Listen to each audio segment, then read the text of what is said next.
Live. Okay. Hello. Good morning, everyone. We are in the second day of INDUSCON 2021. It's a great pleasure that we start the second day with a keynote speech from Professor Raul Gonzalez Lima. I'm here with Professor Thiago as co-chair. Good morning, Thiago. How are you? Good morning, Professor Tsuzuki. So a little start before just calling Professor Raul. When the pandemic started in February 2020, people felt that a mechanical ventilator would run out. How can we deal with it? Some people asked Professor Raul, can we design a cheap mechanical ventilator? His answer was, yes, we can. However, we are going to design, to manufacture, and to obtain the certification from the Brazilian agency. And we are going to do this fast. I'm going to call here Professor Raul. Good morning, Raul. It's a great honor to have you here. Thank you very much for accepting this invitation. And just let me introduce you also with some honors that you received last year. He was nominated Human of the Year by the North American magazine, Vice, and received the Armando Salles Oliveira Medal from the University of São Paulo, the highest honor. It's a great pleasure to have you here, and please make use of the word. And let me know when you wish that I can put your presentation on the screen. You are live, Raul.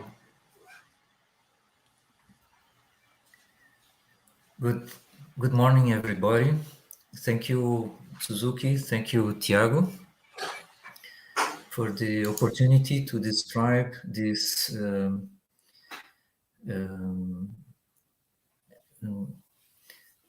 nice development of an equipment under a short time. In March 2020,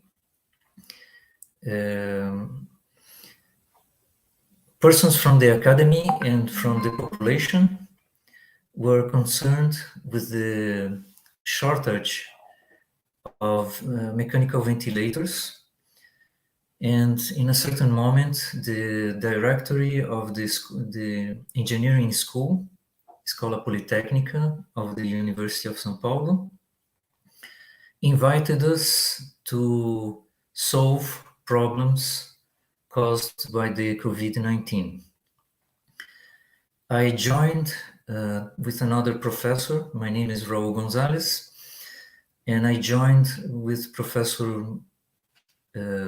Marcelo Zufo, who has a line for the manufacture of circuit electronic boards, sometimes with 4 layers, 6 layers, and who has been developing microprocessors for the Brazilian industry. And in about 4 days, we began to our tests of some of the subsystems. This process was amazingly fast. Tsuzuki, I'm not seeing my presentation. Okay, thank you. Was extremely fast, and the number of collaborators that we had were more than 200 collaborators, most of them specialists in physiotherapy, medicine, intensivists, electronic engineers, mechanical engineers, odontologists, lawyers, every kind of professionals were helping us. It was a very large network. In certain moments, we had 20 groups, WhatsApp groups, working simultaneously, solving small problems of the subsystems. So what I would like to describe to you is the development of the Emergencial ventilator called Inspire. And next slide.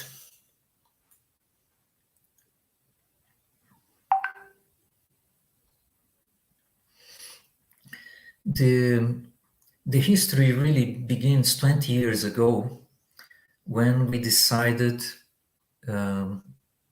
after an invitation of Dr. Marcelo Mato from the medicine school of University of São Paulo, to develop a portable tomograph to monitor the ventilation and the perfusion of the lung. At that time, H1N1 was the virus that was alarming the whole world, and 100% of the patients with ARDS, ventilation deficiency, were dying at that time. And a typical tomography can be seen in your right, and compare left and right lungs in the X-rays and in one slice of the tomography. You can see the white spots, especially close to the vertebrae. They are collapsed tissue, lung tissue. Next slide, please. And so we developed, using the theorem of Bayes theorem, 1780, published in 1783. It's a theorem. It says that the conditional probability of resistivity in terms of ventilation, in terms of electric potential V, is proportional to the probability of a certain distribution of resistivity times the likelihood, which is the probability, the conditional probability of electrical impedance knowing the resistivity. And using this theorem, we developed a technology to monitor the lung, the perfusion and the ventilation in the lung. Next slide, please. And so, a few days doing what they called at that time protective maneuvers of the ventilator, some patients had a good outcome, and this is one of them. You can see the electrodes attached to the skin in this X-ray, and that the lung, the right lung, is healing, and this patient is already outside the ICU environment. And so how was this protective maneuvers of the ventilator? Next slide.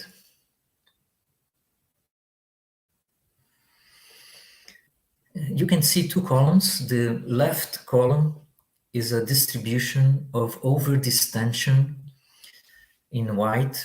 The white means over-distension and each line of this table is produced with a different PEEP. PEEP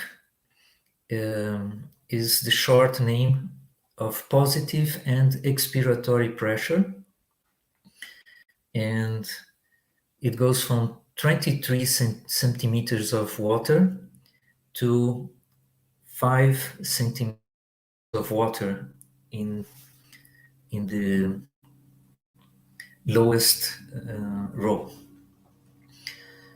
And you can see that as we diminish the PEEP, the overdistension diminishes. And if we continue diminishing the PEEP, some blue spots start to appear. And the blue spots are the regions that we estimate that have lung collapse. Around regions of lung collapse, we have hemorrhage, we have bleeding, and around the white spots in this graph, we have ventilation and the risk of damage of the alveoli and the risk of pneumothorax. And so the best PEEP for this patient is in red, 11 centimeters water. And keeping the patient in this PEEP was much better than any other PEEP. And so using the electrical impedance tomograph, we could perceive the sensitivity of the PEEP. And when we decided to do a ventilator, an emergency ventilator, we knew that the PEEP, we need to keep the PEEP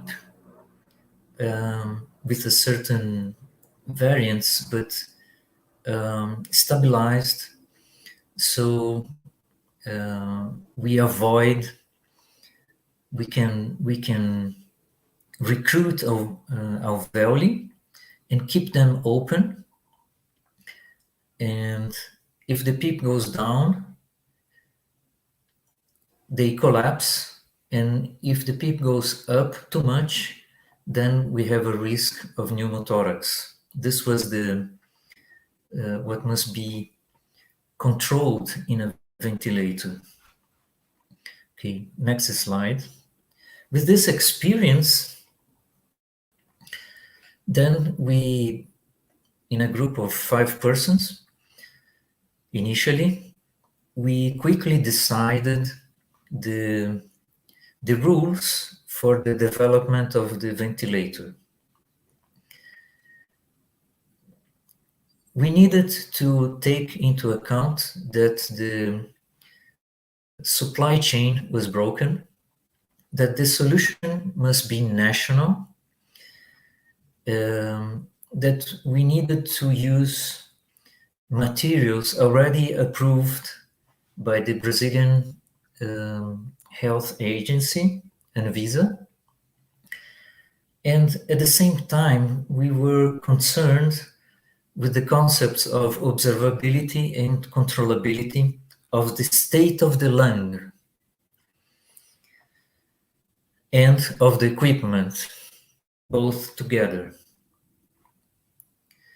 And if we had several physical solutions for the ventilator, we must choose the one that has no long development, one that will work straight in the first attempt, because Brazil was experiencing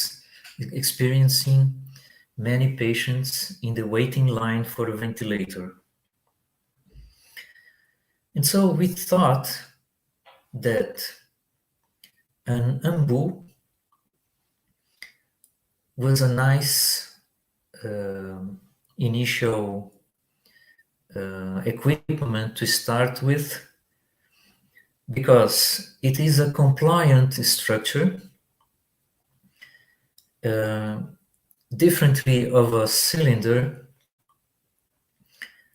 It has no sliding surfaces, and there is no leakage.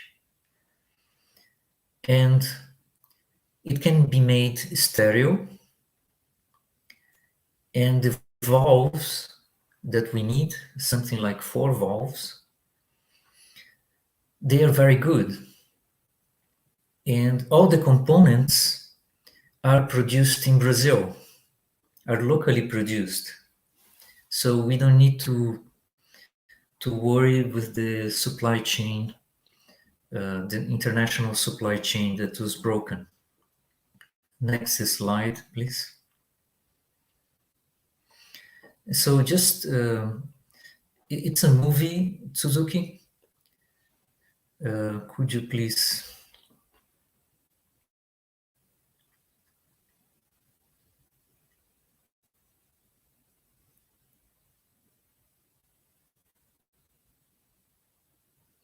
Okay. The movie is not working. It was showing how good is the valve, the main valve, the unidirectional valve that's used in the Ambu. It is those valves were developed along 6 decades, 60 years of development of the valves of the Ambu, and they work very nicely. Next slide. So we quickly decided that the Ambu was a good surrogate for the cylinder.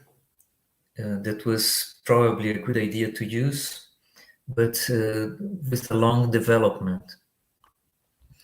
The second subsystem that we needed to think about is how to mix oxygen and air in a controlled way. The technology nowadays uses proportional valves, and they are very expensive, and chambers of mixture,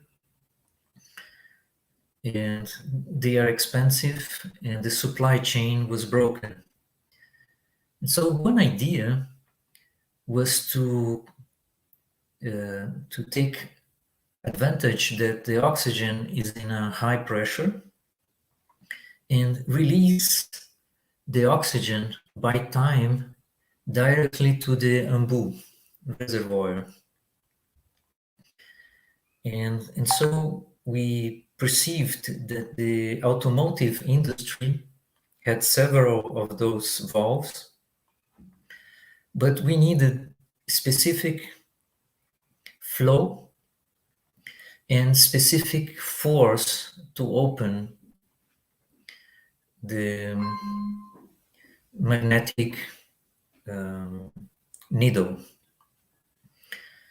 And so we enter in contact with the industry of those valves. They adapted the valve for our needs in terms of force and flow. And they told us, oh, we could produce 2,000 of them a day. And our experiments correlating inspired fraction of oxygen, FiO2, against time of opening the valve were excellent, very predictable, very precise, and robust. And so we end up using this technique. And so this subsystem was solved. Next slide, please. The other subsystem that we needed to take care was how to control the PEEP, the positive and expiratory pressure. So we took one that was controlled by hand, manually controlled, and we took off the cap, the manual cap for the control of the valve, and substituted it by a step motor and a screw. And this way, digitally, we could control nicely the PEEP. And this is working nicely up to now. Next slide. So it was a very simple solution. So the objective of the project was the development of a transport emergency ventilator accordingly to the FDA classification.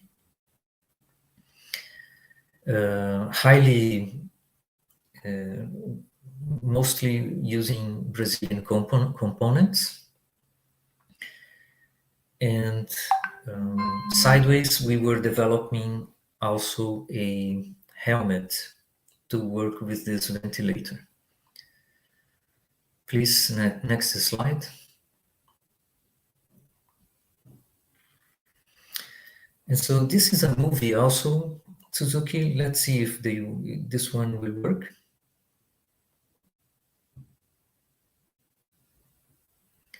Apparently not, but we can see. Raul, I can switch. Wait a minute. Let's just me try to check the other file. I can switch. Wait a minute. Let's just me try to check the other file. I can switch. Just me try to check the other file. I can switch.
I'm sorry, I think it's not working here. Huh?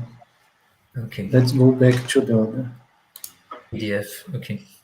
It's not working here. Let's go back to the other. Okay. PDF.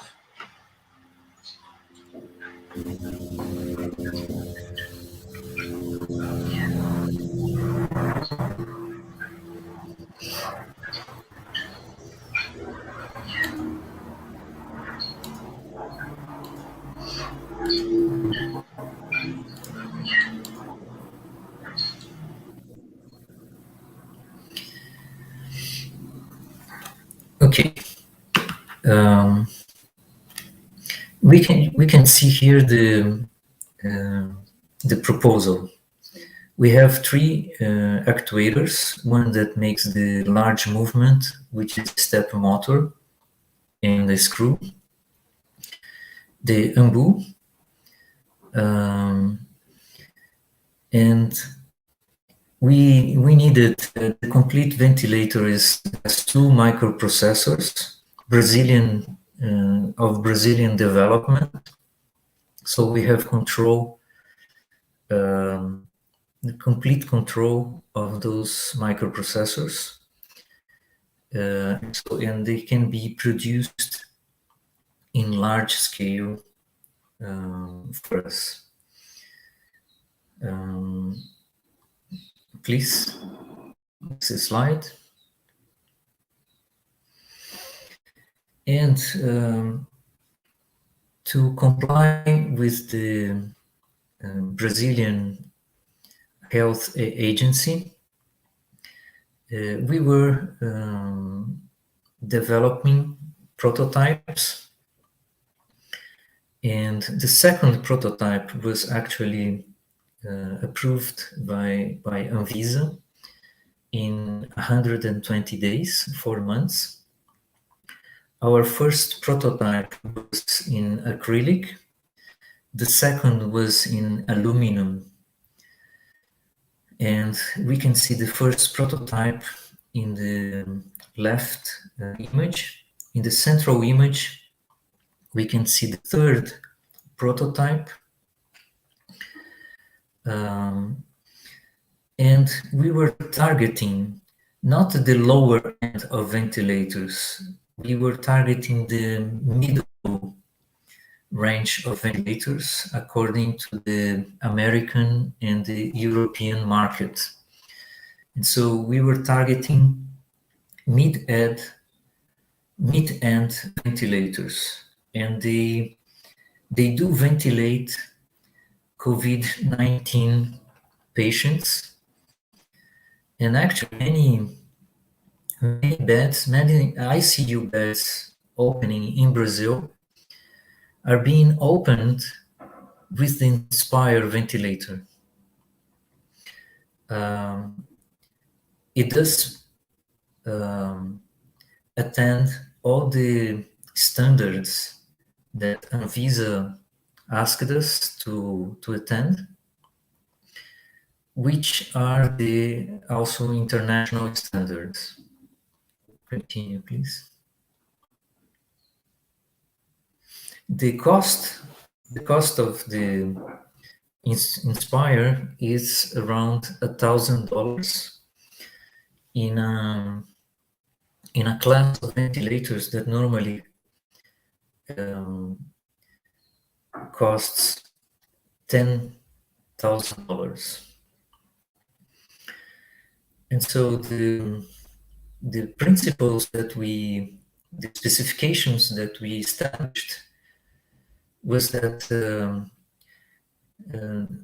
no compressed air was necessary, low cost, nowadays $1,000, very robust, biocompatible. We do manufacture each one of them in 2 hours. National components, easy maintenance, class 3 ventilator, meaning it can be used in ICU environment to work 15 days non-stop.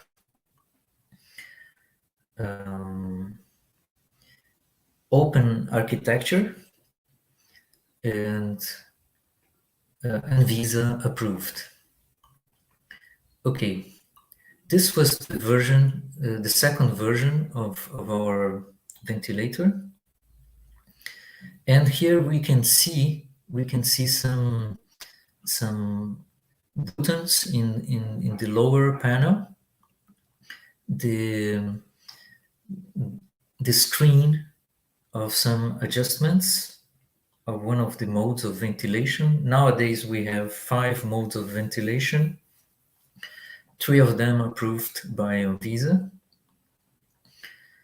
And please, next slide.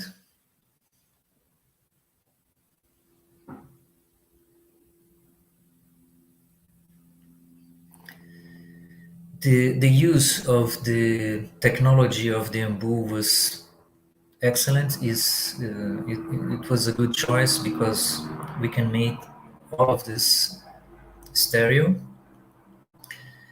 and the valves are excellent. Next slide. And so the conceptual diagram of our ventilator can be seen here. We measure the pressure, the airways pressure. We estimate the delivered volume. We control the inspired fraction of oxygen. We control the frequency, the delta P. The control it's closed loop control.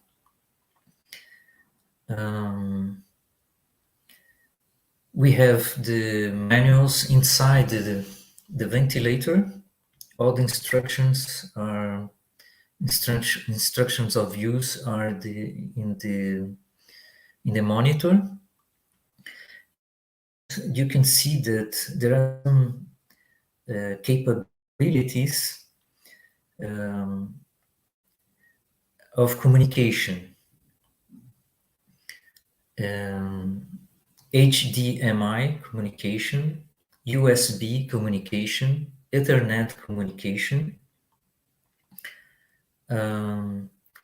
We have long-range communication. We have protocols to send all the information of the ventilator through internet to a server, to a database.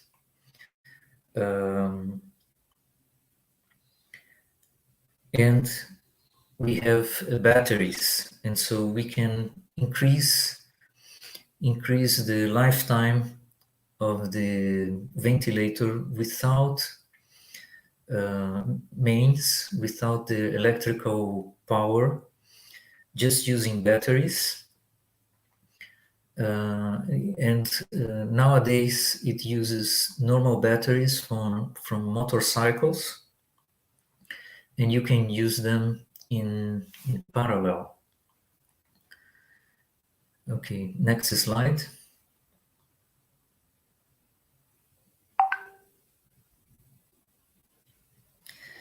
And so in 120 days, we went from the technology readiness level 1 to the 8th TRL, and now we are in the 9th TRL, is being used extensively.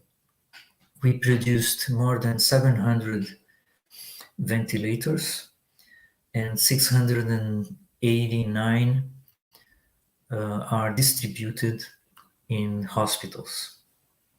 Continue, please. Next slide.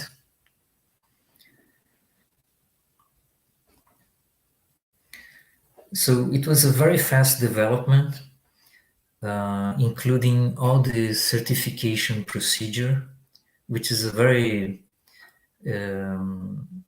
documented process, and all the production must be controlled with a very strict information system.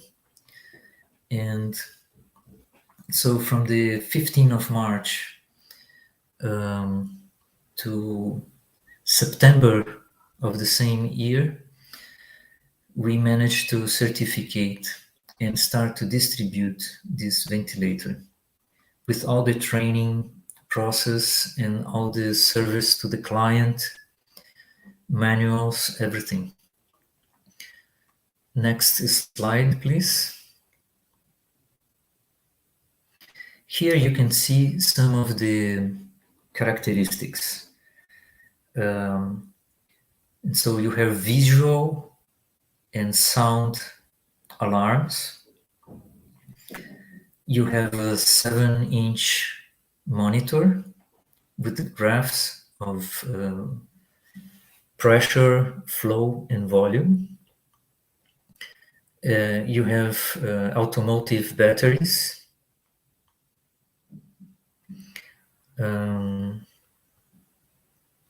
You can use several manufacturers of bamboo. And you have the PEEP control, digitally controlled. You have sensors of pressure, of the airways, and also of the oxygen. And we have a way to mix oxygen with the air in a very accurate manner. Next slide, please.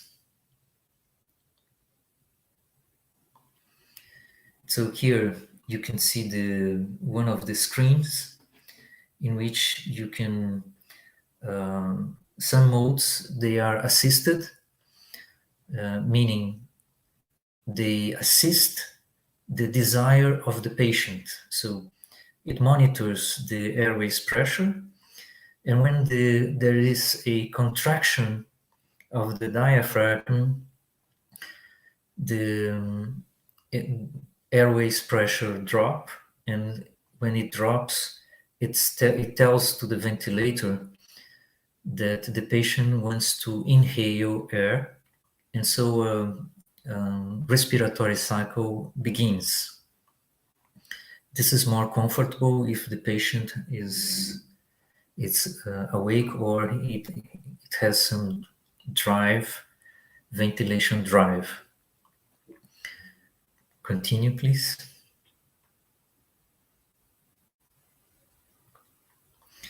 So this is the process of our approval in the Brazilian Health Agency.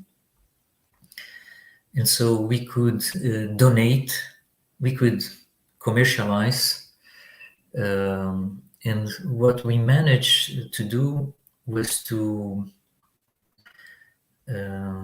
distribute to hospitals by means of an agreement with the hospital. Continue, please.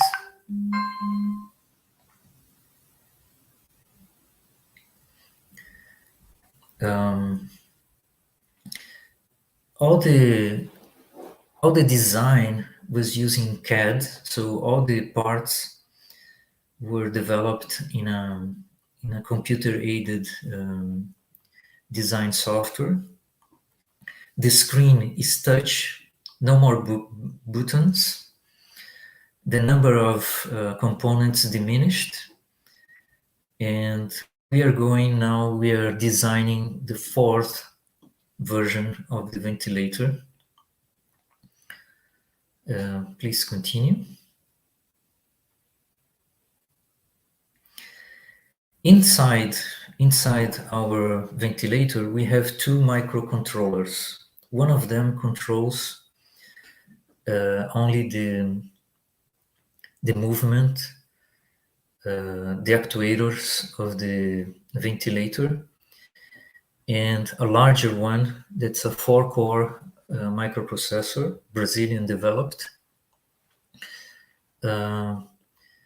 takes care of the human interface, all the screens and some supervisory tasks. And so we have 2 microprocessors, and what is nice is that since they are Brazilian, we could avoid the problems with the supply chains, international supply chain of those components. Continue, please. One more. And just to understand how strong was the movement of development of this ventilator, we had initially 800 individual donators, 220 researchers. We received a prize in money from Petrobras, the Brazilian Institute of Petroleum. We had corporative donators like Bradesco, Ambev, Votorantim, Mafre, Boticário, to say some. We had the help inside the University of São Paulo from the medicine school, from the veterinary school, from the law school, from the public health school, from the odontology. All the manufacturing was done by the Brazilian Navy, who gave us logistic support in many states, transportation, and even the lunch of our researchers up to now is being paid by the Brazilian Navy. And we had some nice partners for the development, like the IPT, Institute of Research, Technological Research, SENAI, Federal Institute of São Paulo, and the lab LSI Tech. Continue, please. So it was a very large amount of collaborators. Just to have an idea of the distribution of those ventilators, we have nearly 700 of them distributed, 693 distributed in hospitals. You can see that in the state of São Paulo, we distributed 460 of those ventilators. And the others are being distributed in many Brazilian states, like in Minas Gerais, 53, like in Mato Grosso do Sul, 30, in Santa Catarina, 29, in the Amazon state, 48, in Rondônia, 25, just to mention some of them. Nowadays, we have still a line of ventilators being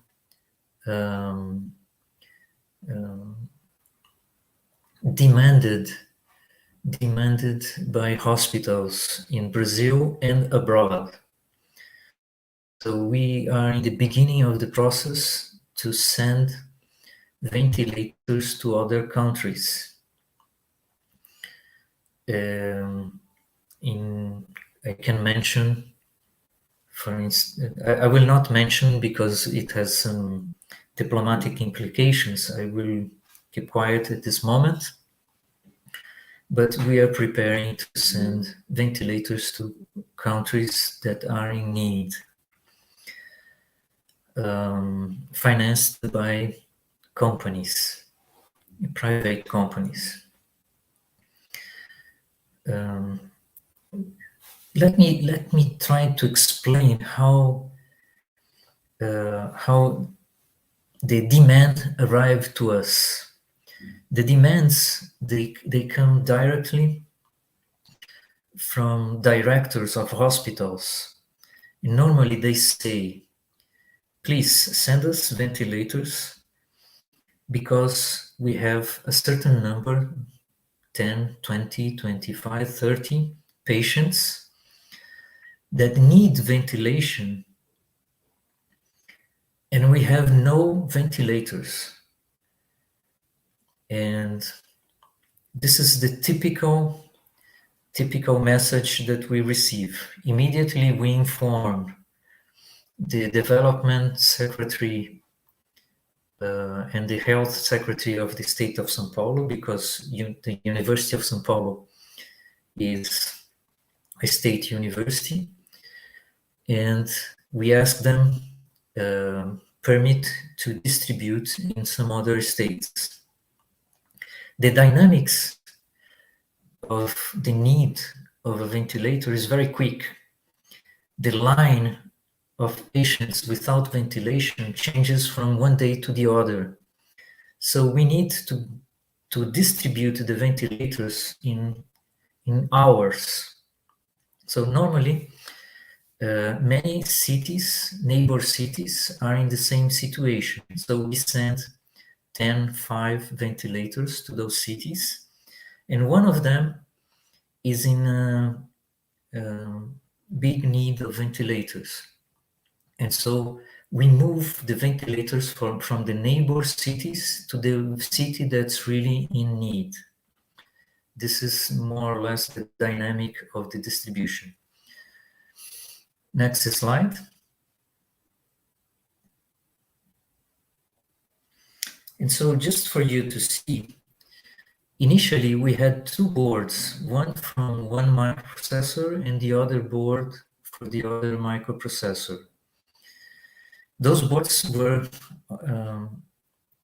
becoming more and more complex, and eventually we joined the 2 boards, electronic circuits, in a single board with the 2 microprocessors.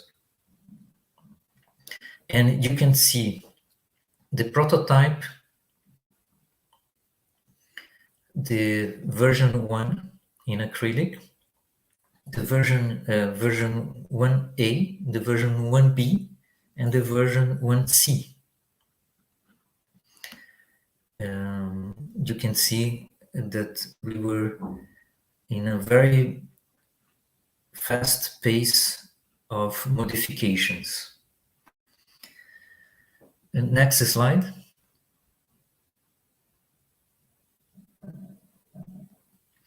Here you can see that the board, the controlling board, we needed to design those boards, 4 layers boards, 5 of them in 110 days.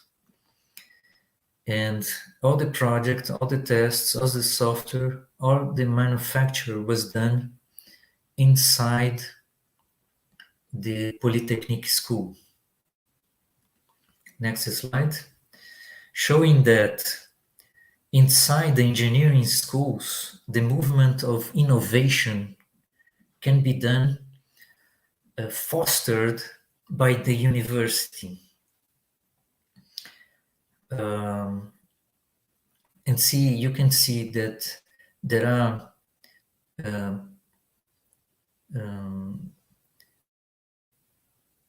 components for GPS, for Wi-Fi, Bluetooth, HDMI, USB, Ethernet, no break. There is to control the batteries and recharge the batteries. The no break circuitry is inside. We have sensors of pressure, and we have the control of the beep and the solenoid.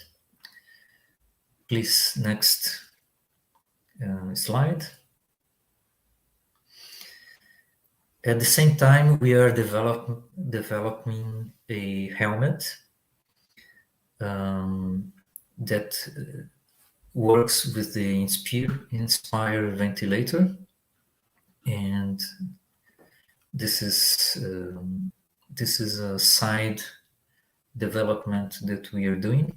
Next slide, please.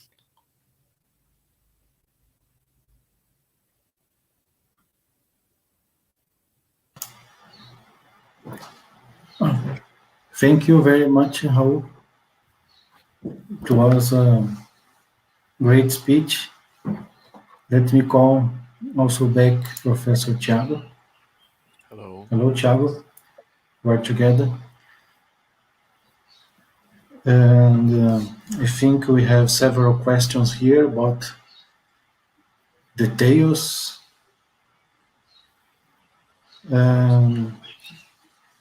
Do you want to start, Thiago? Well, we know in engineering that designing such a complex device is, as you pointed, an extraordinary feat. But we know that in addition to design a supply chain and production and support in the field can be as complex or even more complex than designing the device itself. So I wanted you to tell us about a bit about the supply chain constraints and how are you handling distribution and support in the field. I wanted to know a bit more about this.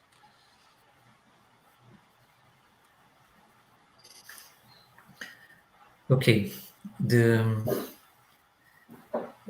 microprocessors and the pressure sensors were unavailable in the international market. So the pressure sensors, we designed them to have our own supply. And so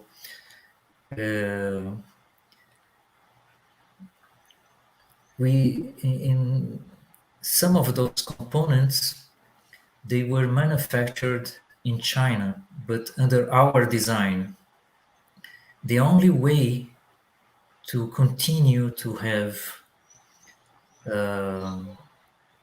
pressure sensors was to manufacture them in China and send them to Brazil, avoiding some ports, because all the sensor pressures were being confiscated in the ports of Europe and United States. So Saudi Arabia was the only safe airport to send them to Brazil, for instance. And we had several problems with the supply chain. And whenever a manufacturer changed our design also. And when you change your design, you change all the manufacturing procedures. So the documentation is humongous. If one manufacturer of a component change, all the chain of manufacturing will change, and the documentation, and you need to explain to Anvisa why you change one component. And so it's challenging. The last year has been a sequence of changes of manufacturers, design, and documentation. And thanks to the companies that have been supporting us, all of this had also an impact in the cost of the ventilator. Thank you. I think we have another question that is related to this.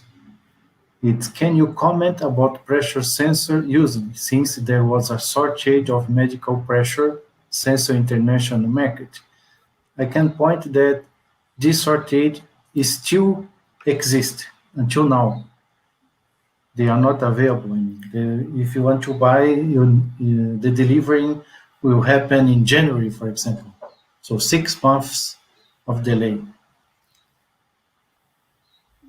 How could you solve this? Only. Okay, please. We solved this by our own design. We had an industry in China that could manufacture whatever we asked for, and so we manufactured them a very large amount, thousands and thousands, and we needed to break several barriers for the transportation of the sensors from China to Brazil, avoiding the normal airports, and also we were in contact with the Brazilian consulate in China to break some extra charges that appeared unexpectedly in the transportation. So every port or airport asked us some new charges, and so especially in China, to really make the sensors arrive in Brazil, we needed the support of the Brazilian consulate. Oh, very So interesting. Oh, and the charges were really unexpected. And sometimes you agree with one price, and in the day of the delivery, they will ask 30% more. And in those moments, you need to ask for diplomatic intervention. right. Whoa, yes. You had Oh. a full year. I see. It was an adventure, I can tell. Yeah, certainly. Well, I need to thank you, Raul, for the very nice speech. It will be recorded in YouTube if you wish to see it or to send to anyone. And our time, I think, is ending because 10 o'clock we are going to start the new session. And I thank you for accepting the invitation and for the great talk you just gave us. Thank you very much. Thank you. My pleasure. See you. I'm going to stop the transmission now.